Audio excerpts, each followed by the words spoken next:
You ever walk away from a conversation just replaying it in your head, thinking of all the things you should have said? Well, in this explainer, we're going to get into exactly why that happens, what it's costing you, and most importantly, how you can start speaking up for yourself starting today. It is a feeling we all know, right? The moment passes, the opportunity's gone, and you're just left with this knot in your stomach, wishing you'd said something, anything at all. But why does this happen? And why does it happen so often? So there's actually a name for this mental replay loop. It's called rumination. And what psychologists say is that it's your mind's way of trying to get some control back to kind of prepare for the next time. The big problem, though, it is so easy to get stuck on that treadmill of regret, just going around and around and getting absolutely nowhere. All right, so let's unpack this trap. What is really going on at a deeper level when we make that choice to hold our words back? Well, the clinical term for this is self-silencing. And listen, this isn't just about being quiet. It's an active choice to push down your own thoughts and feelings, all in the name of keeping the peace, making other people happy, and just not rocking the boat. So does any of this sound familiar to you? You feel like you're responsible for how other people feel, or maybe you find yourself just agreeing to things to avoid a fight. You know, a huge telltale sign is feeling like the people who are closest to you don't really know the real you, probably because you're too busy managing their idea of you. And what do you think happens when you keep silencing yourself over and over again? Well, those unspoken feelings, they don't just vanish. They build up. Resentment, frustration, irritation, it all gets bottled up inside you. It's kind of like shaking a can of soda while pretending everything's fine, right before it's about to explode. And this isn't just about feeling bad in the moment. There is a very real, very measurable cost to this pattern. Let's take a look at what the research actually says. And this is where it gets genuinely alarming. The consequences go so much deeper than just mental health. See, when you consistently suppress your feelings, your body can get flooded with stress hormones like cortisol. Over time, that can lead to really serious physical problems. In fact, studies have linked this exact pattern in women to cardiovascular plaque. But most shockingly, one 10-year study have found that women who consistently stayed quiet during conflict actually had a higher risk of premature death. The stakes really couldn't be any higher. As the physician and author Gabor Mate puts it, this isn't some kind of personal failing. It's a pattern that's often pushed on us by societal expectations, and it comes at a huge cost to our health. So let's be crystal clear, this isn't just a communication issue, it is a health issue. Okay, so we've laid out the problem and the incredibly high stakes. But what's the solution? It's not about suddenly becoming loud or aggressive. It's about finding that healthy, assertive middle ground. Let's explore what that actually looks like. A lot of us think we only have two options, either be passive and quiet or be aggressive and, just loud. But there is a third, much more effective way. The passive communicator? They avoid conflict at all costs and let their boundaries get crossed. The aggressive one? They dominate the conversation and violate other people's boundaries. But that assertive style? That's the balanced path. It's all about stating your needs clearly while also respecting the needs and boundaries of the other person. Think of it like this. If you're only focused on your needs, you're in that aggressive zone.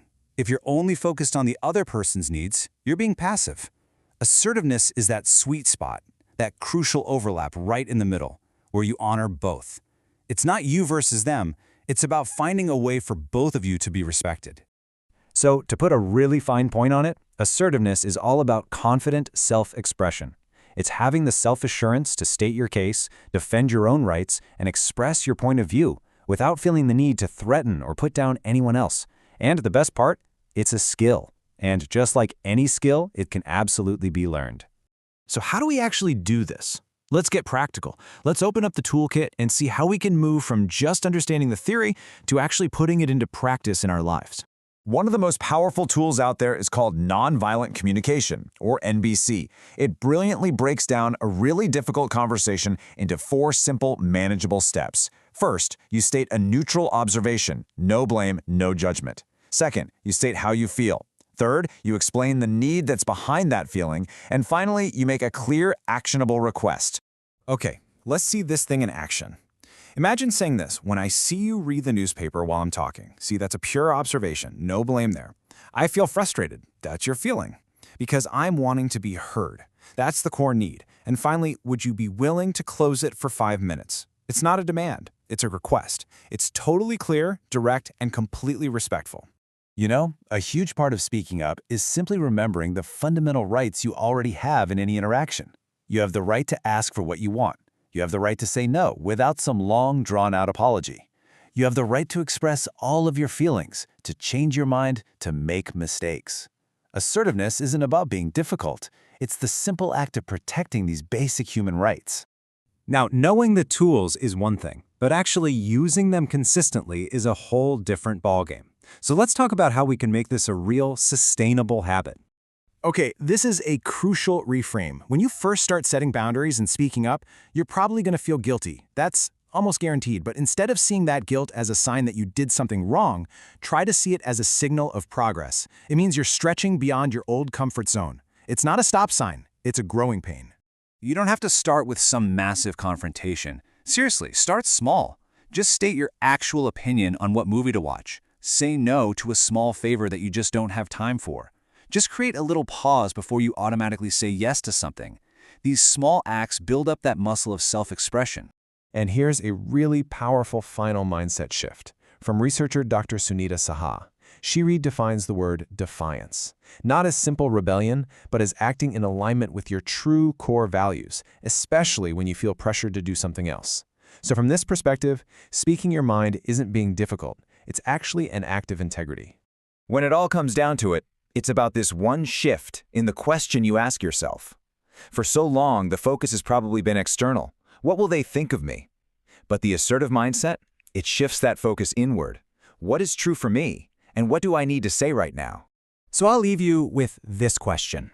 It doesn't have to be big, it doesn't have to be dramatic. But what is one small, honest thing that you need to say, just for you today?